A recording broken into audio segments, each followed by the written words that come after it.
I caught my boyfriend cheating on me during our romantic vacation in Miami. But instead of confronting him right away, I smiled, kissed him, and pretended everything was perfect, while I planned the most brutal revenge of his life. If you've ever been betrayed by someone you trusted most, you'll understand why I did what I did. Stick around. This story isn't just about heartbreak, it's about justice. And if you love hearing about cheaters getting exactly what they deserve, hit that like button, subscribe, and let's dive in. Miami was supposed to be our escape. Palm trees, ocean breeze, rooftop cocktails, the whole cliché couple's getaway. I booked the trip months in advance, picturing candlelit dinners and lazy mornings wrapped up in white sheets. I wanted memories. What I got was betrayal. From the moment we checked into the hotel, something felt off. His eyes lingered too long on his phone. His smile, usually effortless, looked rehearsed. Still, I brushed it off. I told myself he's stressed. Maybe work is bothering him. I didn't want to ruin what I thought was our dream vacation with paranoia. The second night, though, everything shattered. We had just come back from a long day at the beach. Sunburnt, sandy, exhausted. He took a shower first, leaving his phone charging by the bed. Normally, I'd never snoop. I hated the idea of being that girlfriend. But something gnawed at me. Something deep in my gut whispered, "Look," and I did. The screen lit up with a text from someone named Sabrina. My stomach flipped. The preview alone was enough to choke me. "Wish you were here instead of her. Can't wait for you to get back and finish what we started." I froze. My pulse thundered in my ears. My first instinct was denial. Maybe it's just a friend. Maybe it's a joke. But my hands didn't listen to reason.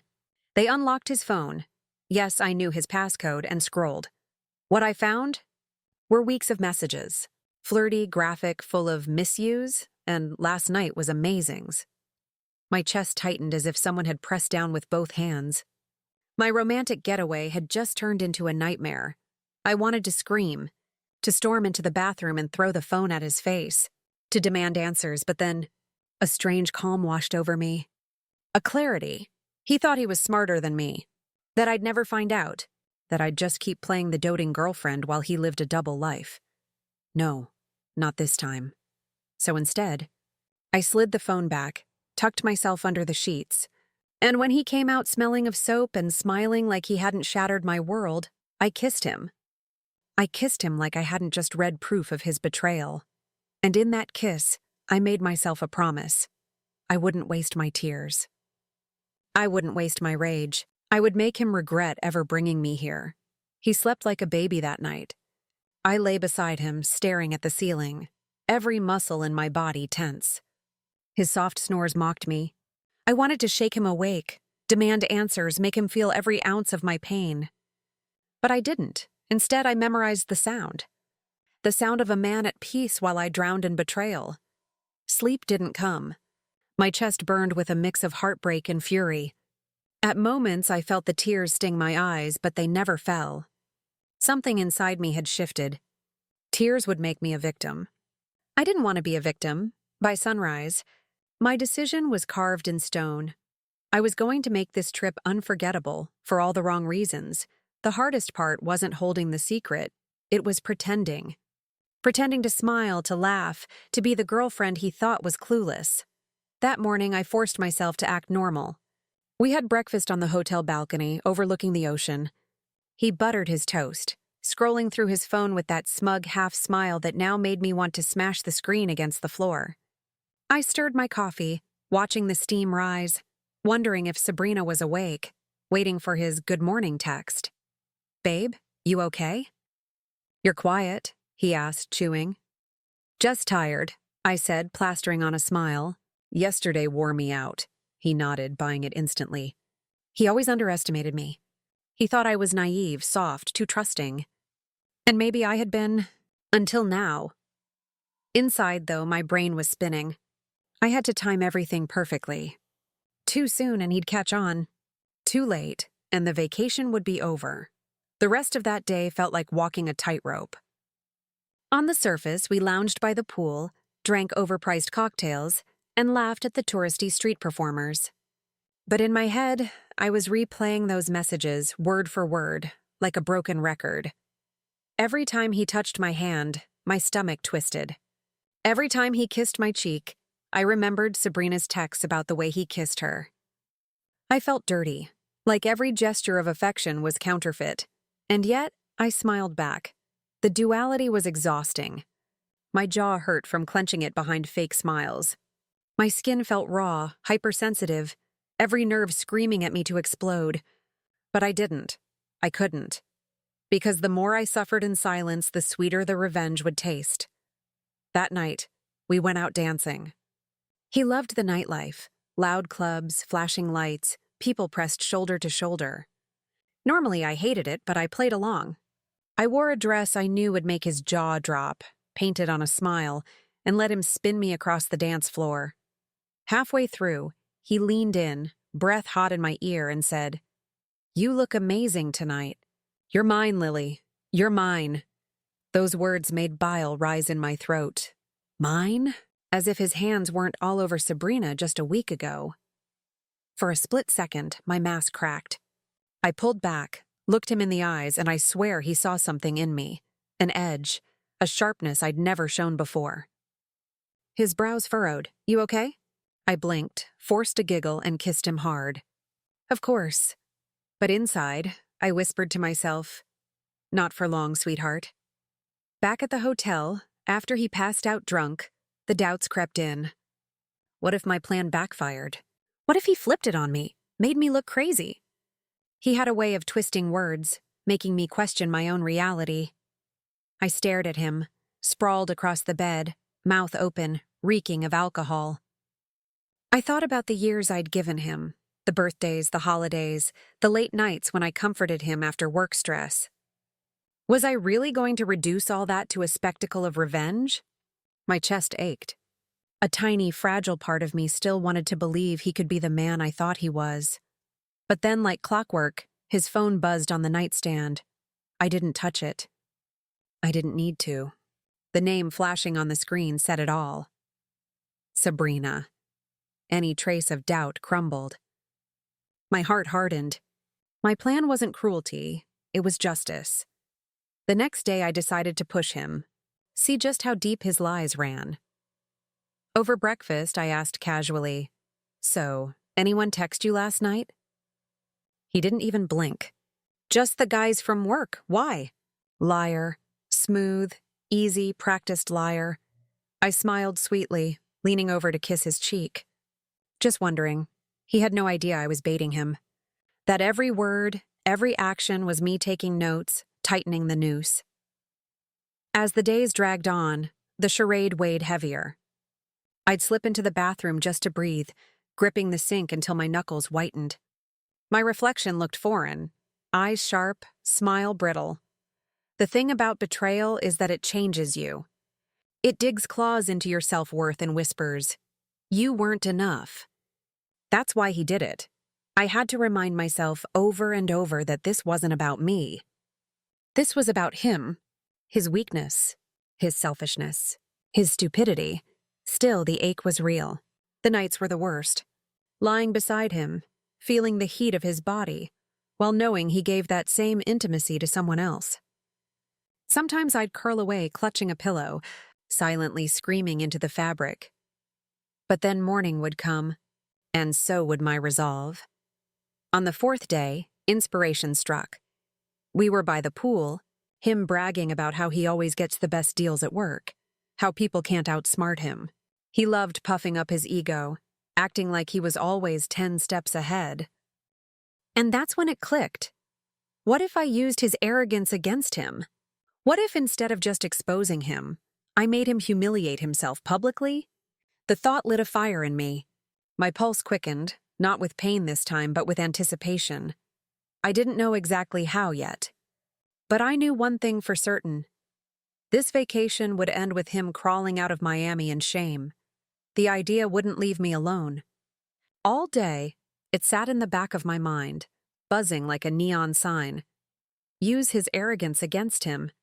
Every time he bragged about how he always got his way, how he could read people, how no one had ever outsmarted him. I felt the corner of my lips twitch. He was too comfortable, too sure of himself. He thought he held all the cards. That belief would be his downfall. That evening, while we strolled down Ocean Drive, the lights painting the streets in neon pinks and blues, I pretended to be tipsy. I let my hand dangle in his, dragging my feet a little, playing the part of the smitten girlfriend who had too many mojitos. "Baby," I slurred softly. "What if we did something fun? Something crazy?" His eyebrows rose, curiosity instantly piqued. He loved the idea of fun when it came from me. It fed his ego, made him feel like he was unlocking some secret side of me. "What do you have in mind?" he asked, grinning. I leaned close, whispered in his ear like it was a dirty secret. "How about a surprise? Just trust me." I could feel his body tense with excitement. Perfect. The first seed was planted. While he thought I was sleeping that night, I slipped into the bathroom with his phone. I forwarded all of Sabrina's messages to my email, just in case he tried to delete anything later. I also took screenshots of his most damning texts, the ones where he compared me to her, where he promised to leave me soon. Proof, ammunition, weapons I could use when the time was right. But humiliation required more than screenshots.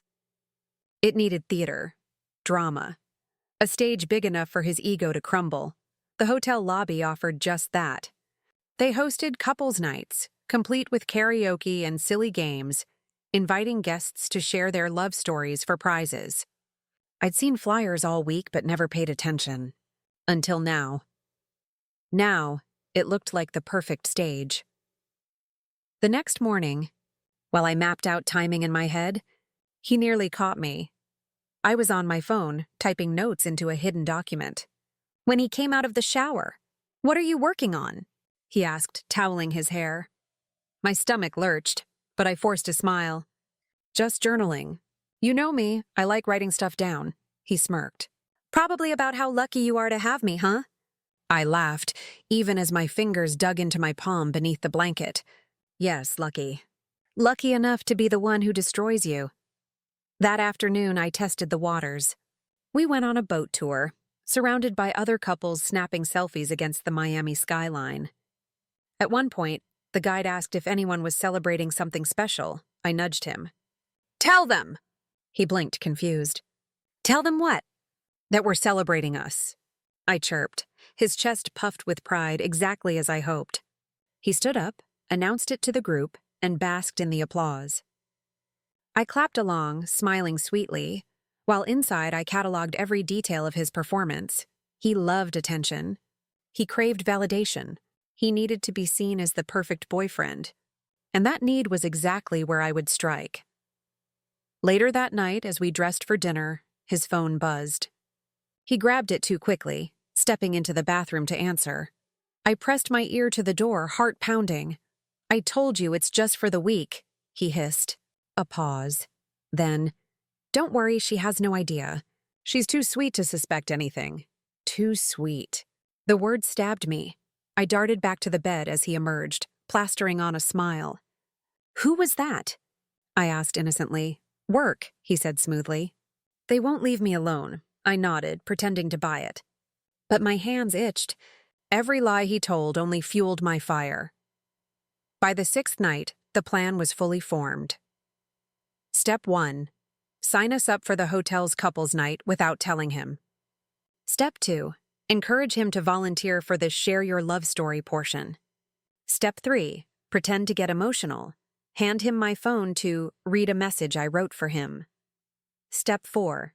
Except it wouldn't be my message. It would be screenshots of his texts to Sabrina.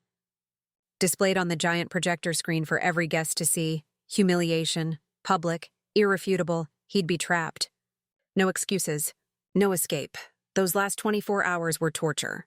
My mind raced through every possible outcome. Would he storm out? Would he try to turn it on me? Would the audience gasp, laugh, pity me? At moments, doubt gnawed at me. Was I going too far? Wasn't discovering the truth punishment enough? But then I'd remember the texts, the lies. The way he called me sweet while telling another woman she was the best thing that ever happened to him.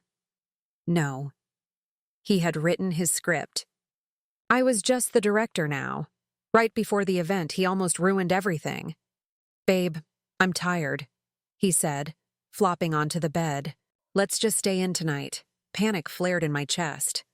"But it's our last night in Miami," I said, feigning disappointment. "I heard they're doing something fun downstairs. Karaoke games? Come on, for me?" He groaned, rubbed his temples. For a second, I thought he'd refuse. My whole plan teetered on the edge. Then he sighed. "Fine, but only for a little while." I kissed him, hiding my racing pulse. "You're the best." No, I thought. Not for long. The ballroom smelled of perfume and cheap champagne. Laughter floated through the air, mixing with clinking glasses and the faint echo of a piano. The hotel staff had decorated everything with soft fairy lights, creating an almost romantic glow. The irony wasn't lost on me. Tonight was supposed to be about love and laughter. For him, it would end in humiliation and ashes. We slid into our seats among a crowd of other couples, some newlyweds, some old-timers, all glowing in their own little bubbles. My heart hammered in my chest, but I smiled, clutched his arm, and played the part of the adoring girlfriend. He leaned down, whispered in my ear, "See? I told you I'd show you the best vacation of your life." I squeezed his hand. "Oh, you have no idea." The host was a bubbly woman in her 30s, too enthusiastic for her own good.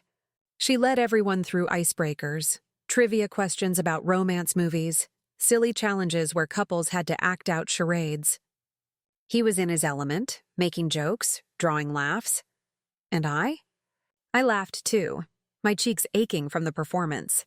Inside, I was coiled tight like a spring.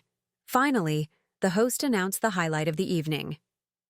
"Now we're going to hear from some of our wonderful couples. If anyone would like to share their love story, come on up. Tell us how you met, what makes your relationship special. And the best story will win a complimentary spa day tomorrow." A few couples giggled nervously, but I knew he wouldn't resist. He thrived on attention. Sure enough, his hand shot up. "We'll go," he said, tugging me to my feet before I could even pretend to hesitate. The crowd clapped as we walked to the stage. My heart rattled in my ribcage, but I smiled, leaning into him like the perfect partner. The host handed us the microphone. "So tell us, how did you two lovebirds meet?" He launched into his rehearsed tale, the same one he always told at parties. How we met through mutual friends, how I couldn't resist his charm, how he knew right away she was the one. People chuckled, clapped. He beamed, soaking in the attention. "And," the host said, "what makes your relationship so special?" He squeezed my hand. "We trust each other completely. That's the secret, right, babe?" I smiled sweetly, the smile of a woman sharpening the blade behind her back. "Exactly." When the host asked if we had anything to share with each other, I turned to him, wide-eyed and emotional. "I actually wrote something," I said, pulling my phone from my purse. "But I think he should read it out loud." "For everyone," the crowd cooed. The host handed him the mic again. He looked touched, moved even. "Ah, really?" "Really," I said, handing him my unlocked phone. "It's already open," and it was. Not to a note from me. Not to some gushy declaration of love, but to the screenshots folder I'd prepared. The one labeled "For You." He scrolled once. Confused. Twice. His face drained of color. The first message flashed on the projector screen, mirrored through the hotel's AV system I'd accidentally connected my phone to earlier. "Wish you were here instead of her. Can't wait for you to get back and finish what we started." Gasps rippled through the crowd. He fumbled with the phone, panic in his eyes. "Wait, no, that's not..." But another screenshot appeared. "Don't worry, she has no idea. She's too sweet to suspect anything." A woman in the audience let out a shocked laugh. A man muttered, "Jesus Christ!" The host's smile faltered, eyes darting between us. The ballroom buzzed with whispers, the kind of gleeful horror people live for. And me? I just stood there, calm, serene, watching him unravel. "Lily, please, This isn't what it looks like. He stammered into the mic, voice cracking. Oh, I think it's exactly what it looks like, I said, my tone ice. He turned to the audience, desperate. She's overreacting. These are just jokes with a coworker, nothing serious. Another screenshot appeared. Last night was amazing. You're the best thing that ever happened to me. The crowd erupted, some in laughter, some in outrage. Coworker, huh? I said coolly. Funny kind of team bonding you've got there. His jaw worked, but no words came out. The host, awkward but firm, cleared her throat. I think maybe we should, but it was too late. The audience was buzzing like a hive, some people pulling out their phones, recording. He dropped the mic, grabbed my arm. Lily, let's just go. I yanked free, loud enough for everyone to hear. Go? Why, embarrassed? Ashamed? You weren't ashamed texting Sabrina. A collective ooh rose from the crowd. His name, spoken aloud, made it undeniable. He bolted off stage, face crimson, while I stood tall, soaking in the murmurs, the sympathy, the satisfaction. For the first time in days, my chest felt light. He didn't speak to me that night. He packed his things in furious silence, muttering under his breath. I stayed calm, sipping wine on the balcony, watching the Miami lights glitter. Finally, he exploded. Do you have any idea what you've done? You embarrassed me in front of everyone. I turned to him, cold and steady. No, you embarrassed yourself? I just showed the truth. He gaped at me, but I didn't flinch. By morning, he checked out early, tail between his legs. I stayed, enjoyed the spa day the hotel gifted me out of pity, smiled at strangers who gave me knowing looks, and for once, I wasn't the naive, trusting girlfriend. I was the woman who refused to be made a fool of. Looking back, people ask if I regret it, if it was too harsh, if I should have just walked away quietly. But here's the thing. Cheaters thrive in silence. They count on your shame, your heartbreak, your hesitation. By exposing him publicly, I flipped the script. He couldn't twist the story, couldn't play the victim, couldn't make me doubt my worth. I reclaimed my power, and in the end, that was the sweetest revenge of all. When I boarded my flight home, I felt lighter than I had in months. Betrayal stings, but justice heals, and I realized something important. When someone underestimates you, betrays you, and thinks they can get away with it, they've already handed you the knife. All you have to do is decide when to twist it, so yes, Miami was unforgettable. Not for the sunsets, not for the beaches, not for the cocktails, but for the night I stopped being his victim and became his karma. If you stuck with me through this roller coaster, thank you. Have you ever fantasized about revenge on someone who betrayed you? Drop your story in the comments. I want to read every single one. And if you want more tales of justice served cold, hit that like button, subscribe, and turn on notifications. Trust me, you don't want to miss the next story.